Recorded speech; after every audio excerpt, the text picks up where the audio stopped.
-12 degrees outside, no heat source, just a worn-out tent from Goodwill and whatever fits inside a backpack.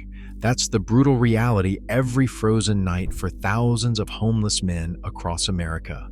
The math says they should not survive until sunrise, yet they do. Year after year, winter after winter. Some have weathered a decade without losing a single toe to frostbite.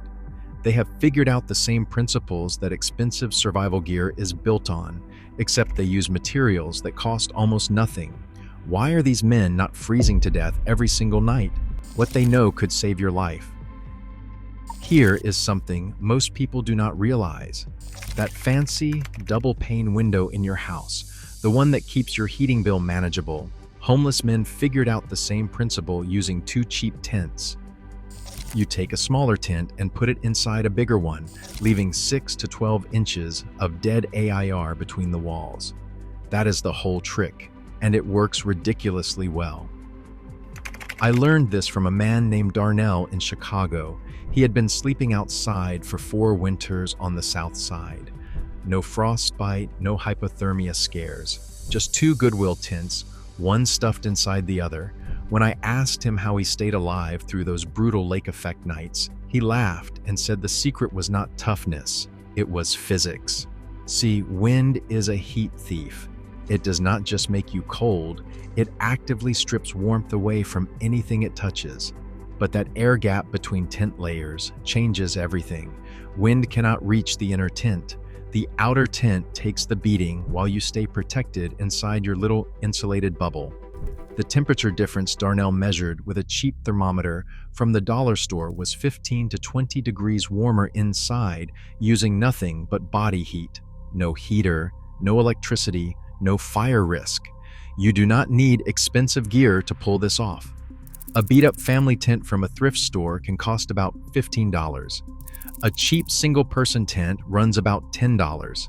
Together, they can outperform $100 winter tents that outdoor companies market as essential survival equipment. Do not have 2 tents. A tarp works too. Suspend it 8 inches outside your tent walls, and you will still get measurable warmth improvement. Not as good as the double tent setup, but definitely noticeable. Winter mountaineers pay $300 for 4-season tents that use this exact principle. The technology is not complicated. It is just trapped air doing what trapped air does, insulating. But here's what most people get wrong. They focus entirely on the walls, and they completely forget about the ground beneath them. And that ground is trying to kill you 25 times faster than the air. That's not a typo. Direct contact with frozen earth will drain warmth from your body faster than you can generate it. Conduction works that way. Cold ground against a warm body equals rapid heat loss. So what is the solution when you cannot afford a fancy camping pad? Cardboard. Specifically, 4 to 6 layers of flattened boxes stacked under your sleeping area. Those corrugated air channels running through each piece provide 2 insulation per inch. That is equivalent to foam camping pads costing $40 to $50. Except cardboard costs nothing. Now here is where it gets clever. Refrigerator and appliance boxes are the gold standard. Thicker walls and more durable construction mean they will last weeks before needing replacement. Regular shipping boxes work too, but they compress faster under body weight. The real trick is arrangement. You want the corrugation running perpendicular between layers. That creates a crosshatch pattern that traps maximum air. One layer runs north-south, the next layer runs east-west. Keep alternating. A man named Jerome in Detroit showed me his setup. 5 layers of cardboard arranged exactly this way, topped with a plastic sheet to keep moisture from soaking through. He measured the temperature difference once. 22 degrees warmer on his sleeping surface compared to the frozen ground 6 inches away. 22 degrees. That is the difference between uncomfortable and dangerous. But the ground is only half the battle. All that body heat you are generating floats straight up. If you have not addressed the ceiling, that warmth is gone before it ever helps you. Here is what mountaineers pay big money for, that homeless men figured out using $2 emergency blankets. Hang a reflective surface from your tent ceiling, and suddenly that escaping heat bounces right back down onto you. We are talking an extra 10 to 15 degrees just from positioning some crinkly mylar correctly. The trick is orientation. Shiny side faces you, always. I learned this the hard way during a camping trip where I had the mylar backwards for three freezing nights. I felt like an idiot when someone pointed it out. Attach it about 2 to 3 inches below the actual tent ceiling. Safety pins work great. Binder clips do too. Even tape if that is all you have. The gap matters because air needs to flow between the reflective layer and the tent fabric. Without that space, condensation builds up and creates new problems. Makes sense. But reflecting heat back down is only half of what that ceiling liner accomplishes. There is another enemy that attacks from above every single night, and most people do not even realize it is happening until their sleeping bag is soaked. Here is the thing nobody tells you about winter tent living. Your biggest enemy is not the cold outside. It is the water you are creating inside. Every breath you take releases moisture. Every single exhale, you are basically a humidifier with legs. When that warm breath hits freezing tent walls, you get instant frost. By morning, your tent looks like the inside of a neglected freezer. Then the sun comes up. That frost melts, drips everywhere. Suddenly your sleeping bag is damp, and wet insulation loses up to 90% of its warming ability. 90%. You could have the fanciest sleeping bag money can buy. Get it wet, and it is about as useful as a screen door on a submarine. This is why staying dry matters more than staying warm. Sounds backwards, right? Now here is where it gets counterintuitive. You actually need to crack your tent ventilation open, even in freezing weather. I know, it feels wrong, like opening a window during a blizzard, but that small gap lets moisture escape instead of building up on your walls. The heat loss is minimal compared to waking up soaking wet. Some folks get clever about this problem.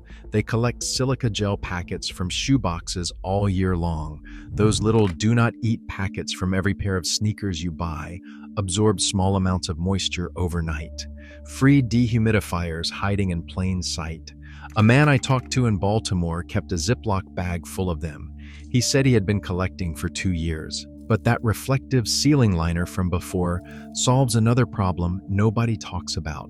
Morning condensation collects on it instead of dripping onto your sleeping bag. The barrier catches those drips before they soak your gear.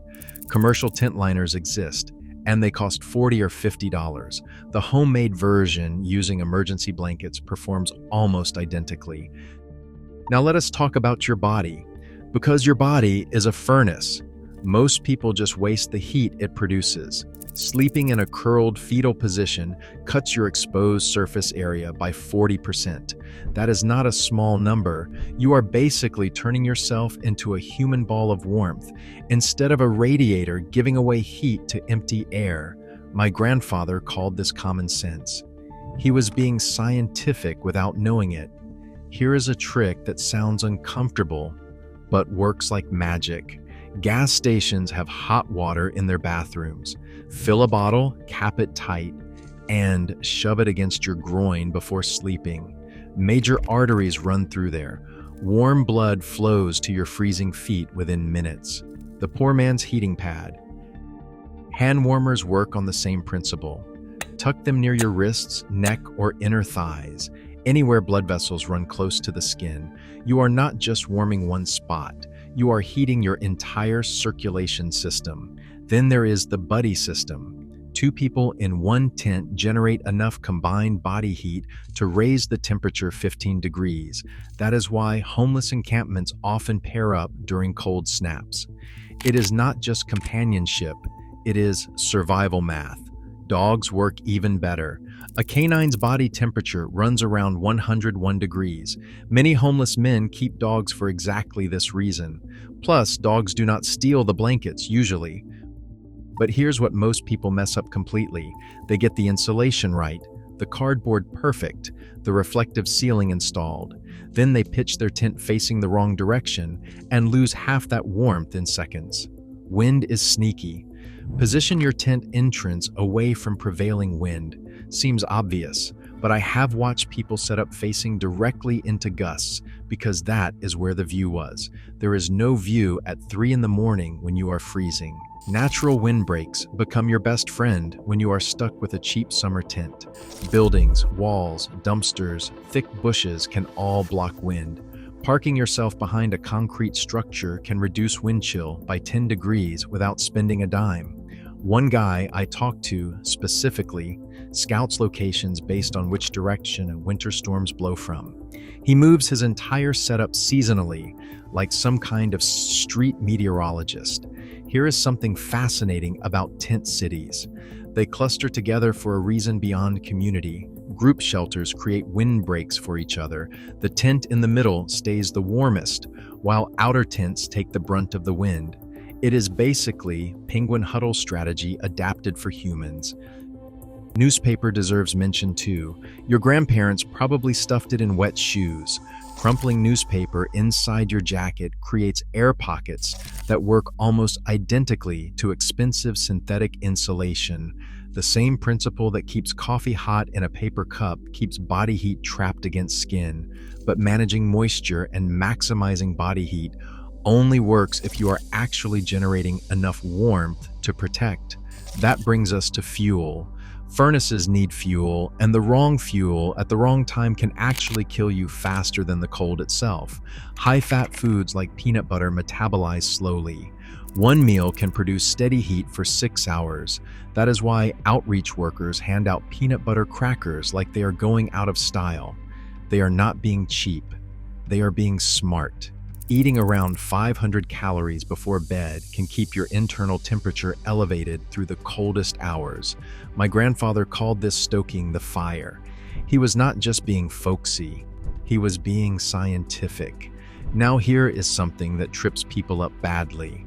Alcohol feels warming, your face gets flushed, your chest feels hot. But that is a trap. It dilates your blood vessels, which dumps core heat into the cold air. It is like opening all your windows during a blizzard because the heater made you sweaty. Terrible strategy that kills people every winter. Dehydration might be worse than hunger. When you do not drink enough water, your blood thickens. Thicker blood means poor circulation. Poor circulation leads to cold extremities, and cold extremities make frostbite risk shoot through the roof. Some veteran street survivors keep a thermos of hot soup for 2 in the morning. That is when body temperature naturally bottoms out. A warm drink at that hour would act like hitting a reset button on your internal thermostat. But here is where things get dangerous. And I mean life or death dangerous. Heating a tent sounds simple. Just light something on fire, right? Wrong. Every winter, people die in their tents because they brought the wrong heat source inside. Carbon monoxide is colorless and odorless. You fall asleep warm and never wake up. Propane heaters kill people. Seriously, every single winter, headlines pop up about someone who brought a fuel-burning heater into an enclosed space. The tent got warm, the person got sleepy, the carbon monoxide did the rest. Safe options do exist though. Candle lanterns designed for camping produce small amounts of heat without the deadly gas buildup. They will not turn your tent into a sauna, but they will take the edge off. Think of them as the space heater's responsible younger sibling. Chemical hand warmers work too.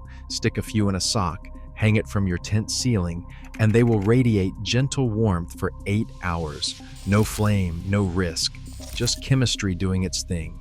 If you absolutely must use any flame or fuel source, ventilation is not optional. Crack that tent open. Cold air beats dead. Your body has a survival pecking order. Your fingers and toes sit at the bottom of the list. When core temperature drops, blood vessels in your extremities constrict. Your heart basically says, "Sorry, hands," but the brain and organs need this heat more than you do. Cold fingers are not just uncomfortable, they are your body throwing non-essential passengers off the lifeboat. Mittens actually work better than gloves in extreme cold. Your fingers huddle together, sharing warmth like penguins in a blizzard. Individual glove fingers leave each digit fighting the cold alone. It is the difference between a group hug and standing in separate corners. Frostbite becomes permanent after roughly 30 minutes at temperatures below 20 degrees. 30 minutes. That is one sitcom episode without commercials. This is why experienced outdoor sleepers tuck their hands between their thighs before sleeping. Those large leg muscles generate serious heat, and your fingers absorb it all night. Your head and neck can leak up to 40% of your total body heat. 40%. A simple balaclava covering everything except your eyes basically patches almost half your heat loss problem. It is like finding out your house has a window wide open during winter and finally closing it. Here is the thing about surviving cold nights. Timing matters more than almost anything else. Your body temperature does not stay constant while you sleep. It drops. And the lowest point hits between 2 and 4 in the morning. That is when most cold-related emergencies happen. Not at midnight, not at 6, right in that danger window when you are deepest asleep. Smart outdoor sleepers get into their sleeping bags fully dressed before the shivering even starts. Because once you start shivering, you are already losing the battle. Your body is burning calories just trying to stay warm. Calories you might need later. But then comes the good news. When that sun rises, everything changes.